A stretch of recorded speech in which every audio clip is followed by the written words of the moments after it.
비가 추적추적 내리는 서울의 한강변 거리. 시계는 새벽 2시를 가리키고 내 발걸음은 무거운 피로에 짓눌려 있었다. 카페 문 앞에 멈춰 선 나는 손에 쥔 빈 종이컵을 내려다보며 속으로 중얼거렸다. 오늘도 이렇게 끝나버리나. 그 순간 등 뒤에서 다가오는 발소리가 들렸다. 돌아보니 낯선 남자가 우산을 들고 서 있었다. 그의 눈빛은 비처럼 부드럽고 깊었다.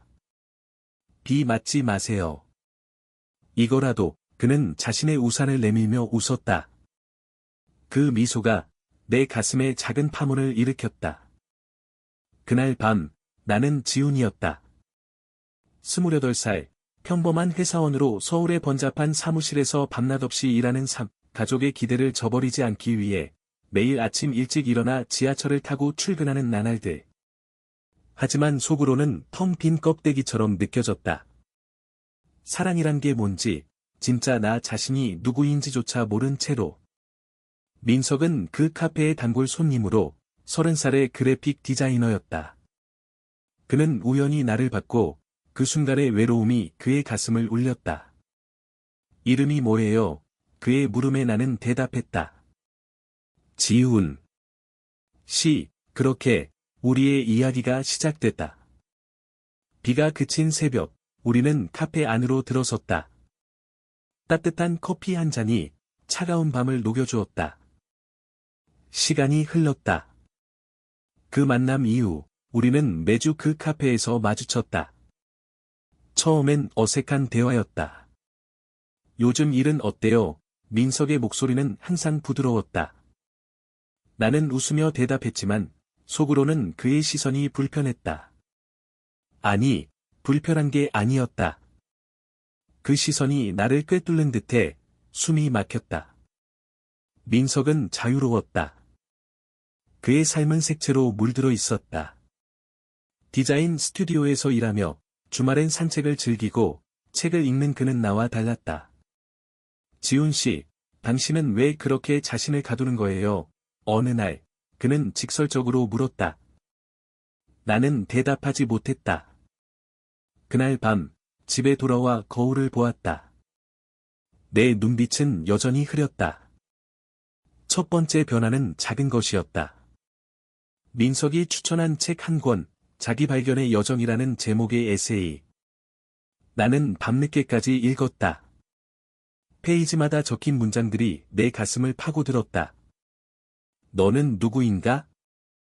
진짜 내가 원하는 삶은 무엇인가? 그 물음이 나를 괴롭혔다. 회사에서 상사의 질책을 받았을 때 나는 더 이상 참지 않았다. 죄송합니다. 하지만 이건 제 생각입니다. 내 목소리가 떨렸지만 민석의 말이 떠올랐다. 작은 용기가 세상을 바꾼다. 그 후 민석과 우리는 더 자주 만났다. 한강 공원에서 산책하며 그는 자신의 이야기를 털어놓았다. 저도 어렸을 때 가족에게 말하지 못한 비밀이 있었어요. 하지만 이제는 자유로워요. 그의 고백이 나를 흔들었다. 나도 그런 비밀이 있었다. 남자를 좋아한다는 그 감정을 숨겨온 세월. 여름이 왔다.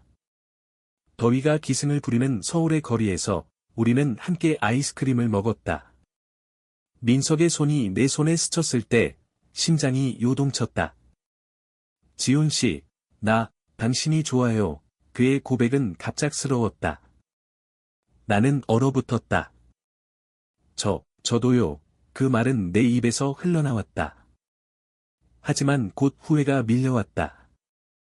이게 맞는 걸까? 가족은? 사회는?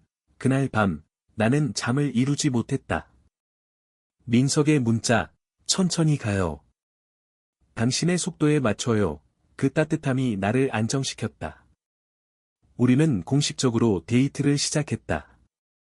영화관에서, 작은 레스토랑에서.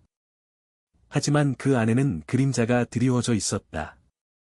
내 어머니의 전화, 지훈아, 결혼 생각은 없니? 그 말에 나는 침묵했다.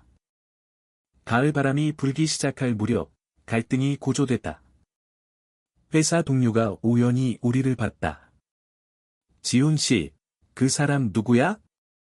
남자친구, 농담처럼 던진 말이었지만 내 얼굴이 창백해졌다.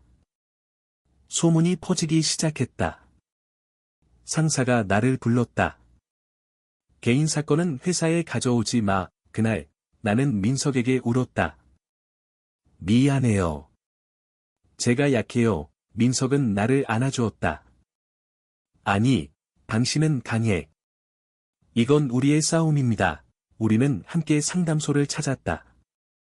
LGBT 커뮤니티 모임에 처음 참석한 날, 나는 처음으로 비슷한 사람들을 만났다. 그들의 이야기들이 내 상처를 치유했다. 너는 혼자가 아니야. 겨울이 다가오면서 우리의 관계는 더 깊어졌다. 크리스마스 이브, 한강에서 스케이트 타며 우리는 미래를 이야기했다. 결혼? 아이. 그건 우리 방식으로 할 수 있어요. 민석의 말에 나는 고개를 끄덕였다. 하지만 시련은 끝나지 않았다. 내 가족이 알게 됐다. 아버지의 분노, 이게 무슨 짓이야. 어머니의 눈물, 왜 우리한테 이런 고통을 주니. 나는 집을 나왔다. 민석의 작은 아파트에서 우리는 서로를 의지했다. 그 밤, 나는 처음으로 내 감정을 온전히 드러냈다. 사랑해요, 민석아. 당신 덕분에 나 자신을 찾았어요. 눈물이 흘렀지만 그것은 해방의 눈물이었다. 시간은 흘러 봄이 왔다. 가족과의 대화가 시작됐다. 어머니가 먼저 연락했다. 지훈아, 미안해. 내가 행복한 게 제일이야. 그 변화는 민석의 인내 덕분이었다. 그는 가족 모임에 참석하며 진심을 보여주었다. 아버지도 서서히 마음을 열었다. 내가 선택한 길이니 잘 살아라. 그 순간 나는 울었다. 우리의 사랑이 가족의 사랑을 되찾아 주었다. 이제 우리는 함께 산책로를 걸었다. 서울의 벚꽃 아래서 손을 잡고. 하지만 이야기는 여기서 끝나지 않았다. 민석의 과거가 드러났다. 그는 어렸을 때 트라우마를 겪었다. 학교 폭력, 가족의 무관심. 당신을 만나서야 치유됐어요. 그의 고백에 나는 안아주었다.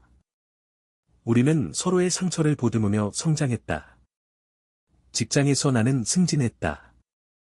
이제는 나 자신의 목소리를 내는 리더였다. 민석의 디자인 스튜디오는 성공했다. 우리의 사랑은 창작의 원천이 됐다. 여름이 다시 돌아왔다. 우리는 여행을 떠났다. 제주도의 바다 앞에서 민석이 무릎 꿇었다. 지훈아, 평생 함께 해줄래? 반지가 빛났다. 나는 눈물을 흘리며 대답했다.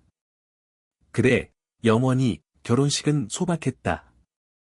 친구들과 커뮤니티 사람들만 모였다. 하지만 그 안에는 세상의 모든 사랑이 담겨 있었다. 시간이 흘러 5년 후, 우리는 작은 집에서 살았다. 입양한 아이가 웃었다. 아빠, 그 소리에 우리는 서로를 봤다. 우리의 여정은 계속됐다. 고난 속에서 피어난 사랑, 그것이 우리 삶의 증거였다. 이제 나는 안다. 진짜 삶은 용기에서 시작된다는 걸. 그 만남 이후, 내 일상은 조금씩 변했다. 아침에 눈을 뜰 때, 민석의 메시지가 기다리고 있었다. 좋은 하루 되세요. 오늘도 빛나요. 그 간단한 말 한마디가 내 하루를 밝혀주었다. 회사로 향하는 지하철에서 나는 창밖을 보며 상상했다. 만약 민석이 없었다면 나는 여전히 그 빈 껍데기일까? 그의 존재가 나를 깨웠다. 나도 사랑받을 자격이 있어. 우리의 두 번째 만남은 우연이 아니었다. 민석이 카페에서 기다리고 있었다. 이번엔 제가 커피 사줄게요. 우리는 창가 자리에 앉아 이야기를 나눴다. 그는 어린 시절을 이야기했다. 부산에서 자란 그는 바다를 보며 꿈을 키웠다. 디자이너가 되고 싶었어요. 세상을 아름답게 만들고 싶어서 그의 눈빛은 반짝였다. 나는 부러웠다. 내 삶은 늘 직선이었다. 대학 졸업 후 안정된 직장에 들어가기 위해 노력한 나날들. 지훈 씨 꿈은 뭐예요? 그의 물음에 나는 멈칫했다. 글쎄. 아직 모르겠어요. 그날 나는 집에 돌아와 노트를 꺼냈다. 내 꿈은 펜 끝이 떨렸다. 시간은 빠르게 흘렀다. 일주일 후 우리는 홍대 거리를 걸었다. 스트리트 아트와 카페들이 어우러진 그곳에서 민석은 스케치북을 꺼냈다. 이거 봐요. 당신을 그려봤어요. 종이 위에 내 모습이 있었다. 피곤하지만 강인한 눈빛. 와, 정말 저예요. 나는 감동했다.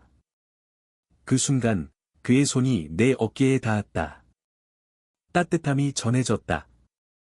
우리는 아무 말 없이 걸었다. 밤 공기가 선선했다. 민석 씨, 고마워요. 당신 덕분에 제가 보이는 기분이에요. 하지만 그 안에는 불안이 싹 텄다. 친구 모임에서 누군가 물었다. 요즘 누굴 만나? 나는 웃으며 얼버무렸다. 아직 없어. 속으로는 죄책감이 들었다. 민석에게 말해야 할까? 그는 이해할 텐데. 다음 만남에서 나는 용기를 냈다. 친구들한테. 우리 일 아직 안 말했어요. 민석은 고개를 끄덕였다. 괜찮아요. 당신 타이밍이에요. 강요하지 않을게요. 그의 배려가 나를 더 사랑하게 만들었다. 여름 비가 내리던 날, 우리는 우산 없이 카페에 갇혔다.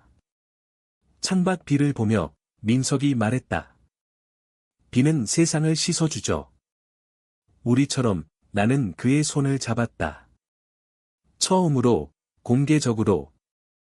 카페 안 사람들이 쳐다봤지만 상관없었다.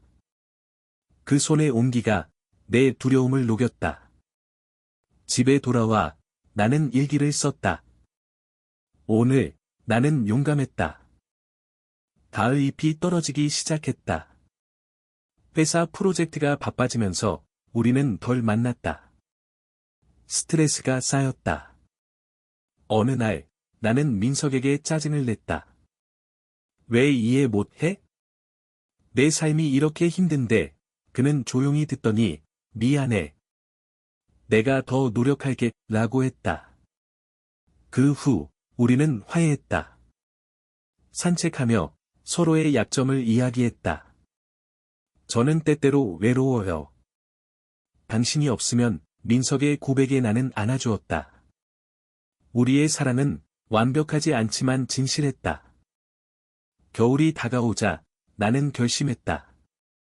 가족에게 말할 준비를. 하지만 아직 때가 아니었다. 민석과 함께 크리스마스 마켓을 돌며 우리는 꿈을 공유했다. 언젠가 함께 여행 가요. 유럽으로. 그의 말에 나는 웃었다. 미래가 밝아 보였다.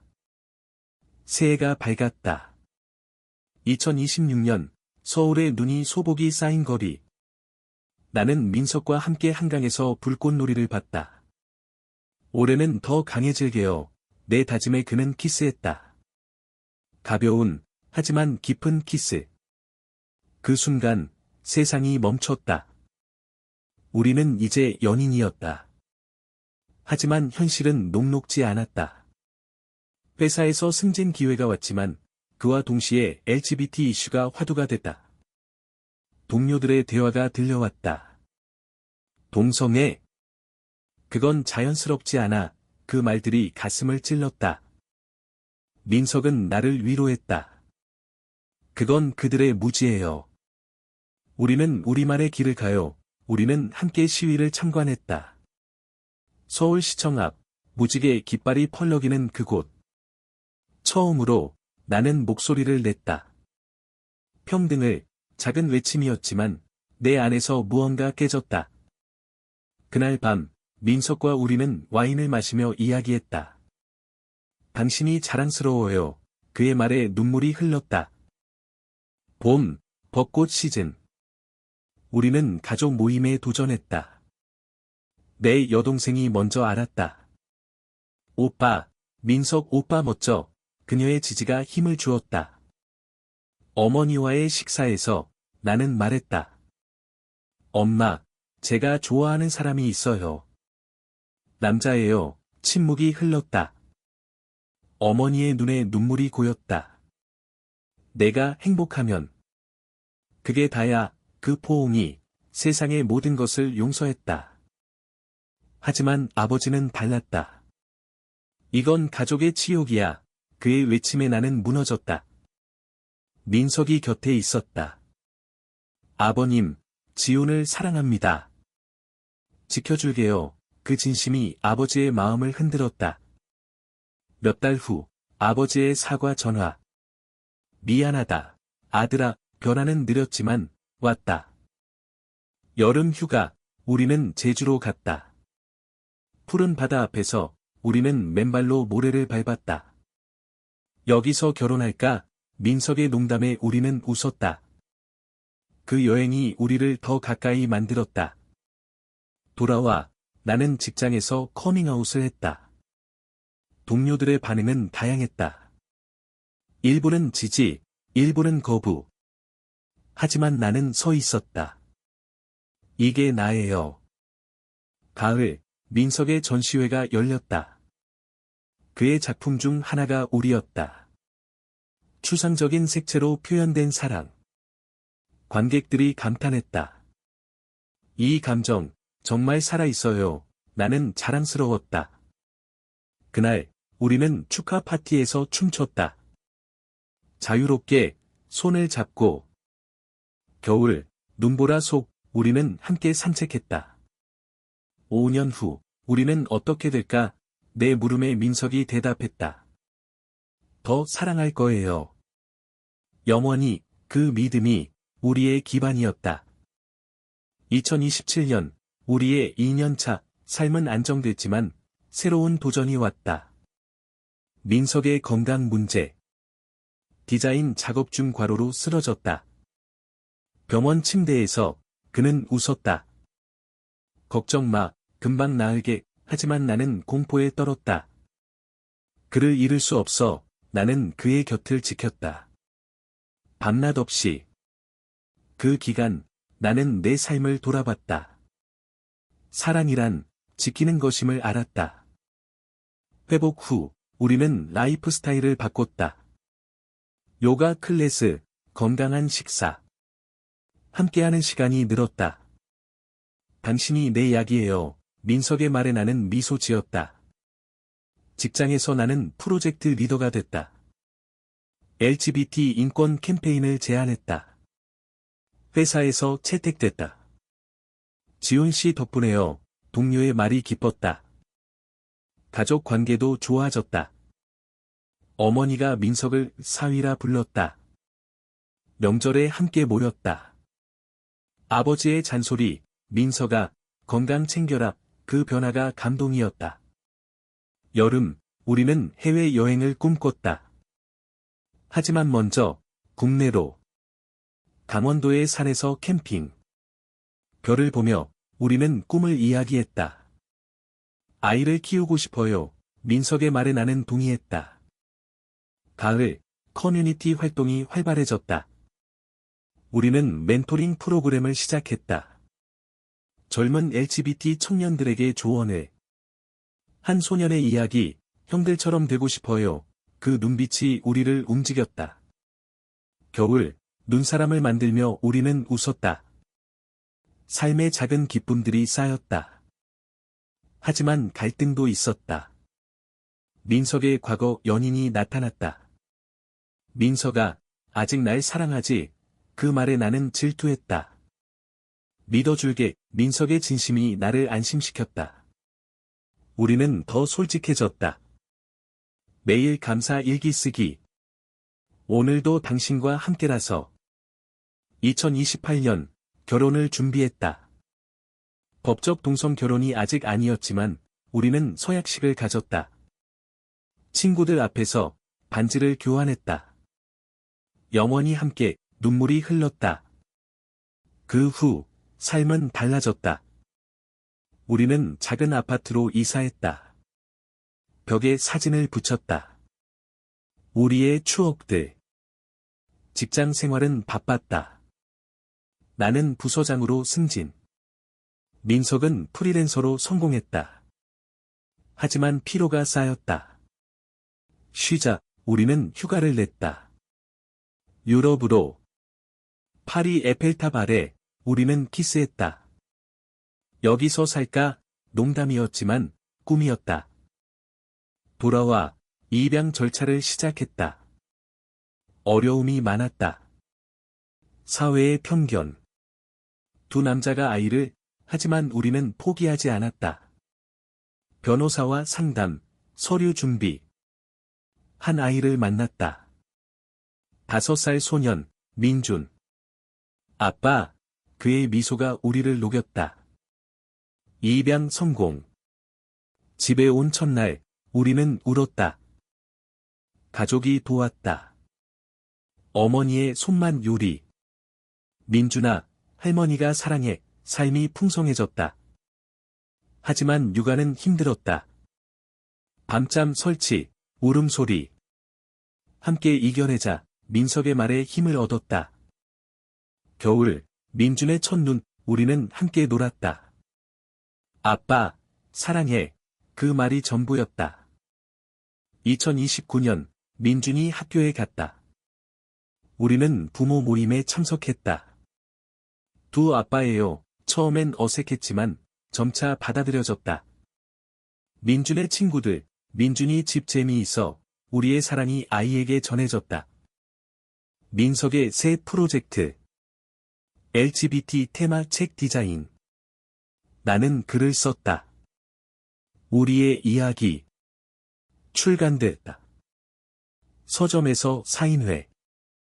이 책이 누군가에게 희망이 되길, 독자들의 눈물. 보람이었다. 하지만 위기가 왔다. 경제 불안정. 회사 구조조정. 나는 해고됐다. 어떻게 하지? 절망 속, 민석이 안아주었다.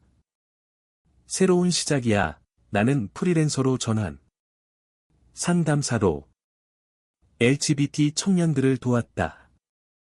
그 일이 나를 살았다. 여름, 가족 여행.